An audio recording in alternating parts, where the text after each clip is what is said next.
Ed here with a Digital Digest, and today I wanted to share a quick unboxing and first look at the Oculus Rift. Now, this VR headset has been on the market for some time. Many of you who follow my channel already know that I've unboxed and used the HTC Vive, which in my opinion is the better solution, but it's also the more expensive solution. This comes in at $599 US, so a little under $600, but now with the touch controllers that have come out, that'll set you back an additional $200, so really it ends up being the same price as the Vive with arguably less capability. But with that out of the way, this did come bundled with a Alienware Aurora R5 that I'll also be covering, so I figured why not share it with all of you, because I know there are people out there that do prefer the Oculus Rift over the HTC Vive, even though I'm not one of them. With that said, specifications right here in terms of what you will need to have. Your PC has to have a little bit of beef behind it. So minimum specifications, you're looking at Windows 7 SP1 64-bit or newer. You, of course, will need a PC and internet access. That goes without saying. Insert your joke there. An NVIDIA GTX 970 or AMD R9 290 equivalent or greater. Although I can tell you many people have reported being able to use both the Oculus as well as the Vive with lower spec cards. I still wouldn't recommend doing it. It's just I know that it's possible. An Intel Core i5 4590 equivalent or greater. Of course, compatible HDMI 1.3 video output. And then they're saying 3 USB 3.0 ports. 1 USB 2.0 port, and at least 8 gigs of RAM. So with that said, let me show you the box, flip it around before I get to the real fun of getting it out of the box, which is, I can just imagine how much fun this is going to be. So you see right there, they're showing you've got a controller of sorts, camera, the Oculus headset, and then they're recommending an Xbox controller, and that's because at the time of launch, the touch controllers, well, they weren't a thing yet. So now they are. And they're showing some games that it works with. One game I'll be trying is Alien Isolation.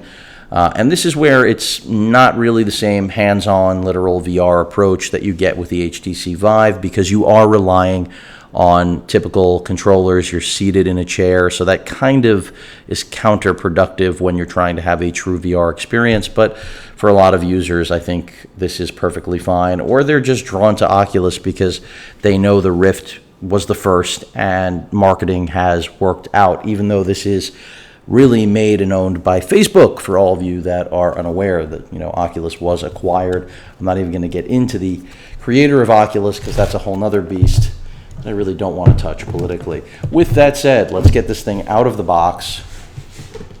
Oh, look at how swift and easy this unboxing is, although that's just the sheath that I've relieved it of. Now we've got that ominous Oculus O. And keep in mind, by the way, while I try to figure out exactly how to open this thing, that the Oculus, both it and the Vive do have 2560, I believe, by 1440 resolution displays. Here we go. Look at that. It's magnetic. How novel.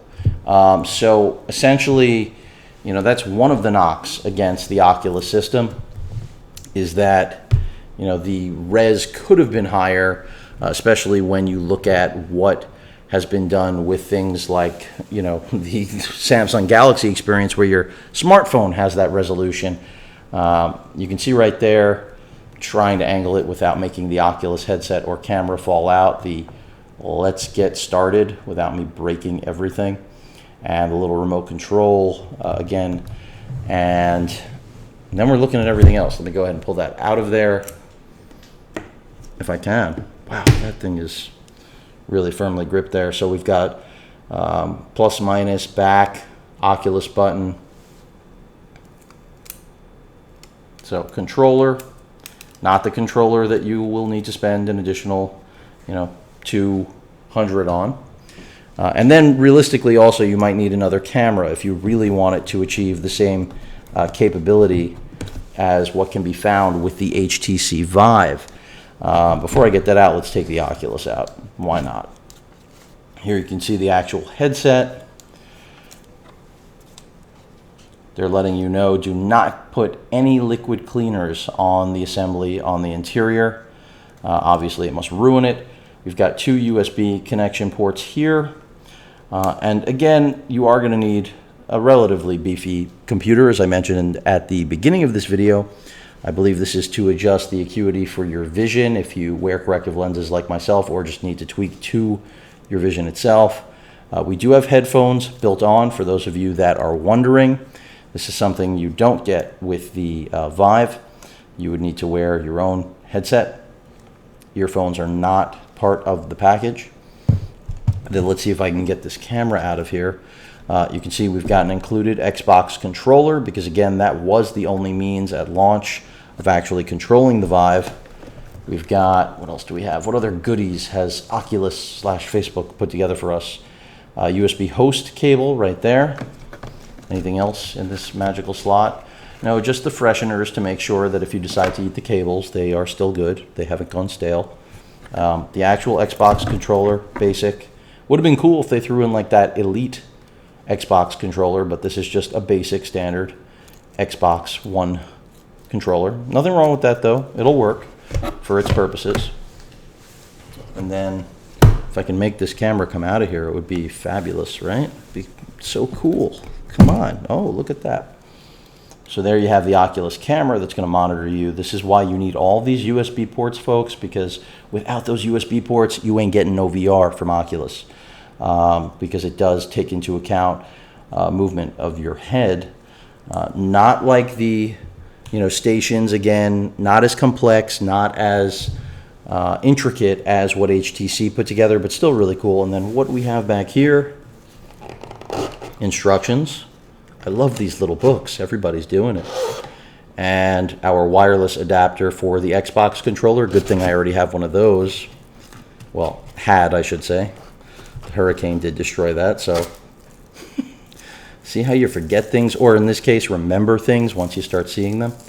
And some batteries, because after all, the Xbox One does take disposable batteries, which is just bleh. But anyway, so everything you need is here. Are these stickers? Yeah, Oculus is really serious about you becoming an advertisement for them. I don't know why you would need those, but if you need Oculus stickers, you got them.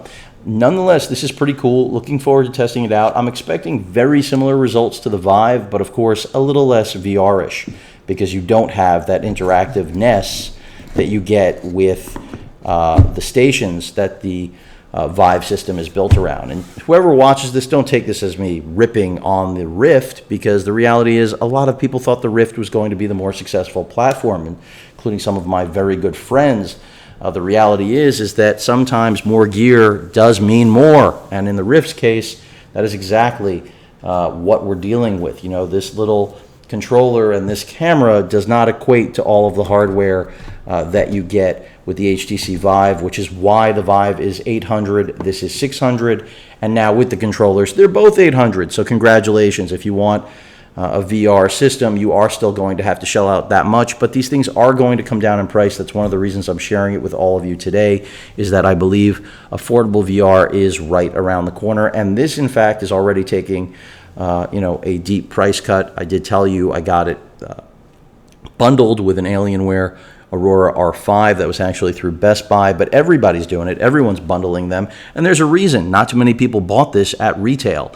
If you still want to buy it on its own, many vendors are doing promos, selling it for the full retail $600 and then throwing in a gift card. I don't think that's a bargain, but if, like me, you're picking up a computer, then getting this for under $300 makes it a much more compelling situation. But that's pretty much it. I'm going to see what the Oculus is like, see if it's better than the Vive, and if you're interested, maybe I'll let you know. Any questions or comments, please feel free to post them. Hit that like button, and as usual, please feel free to subscribe. Later.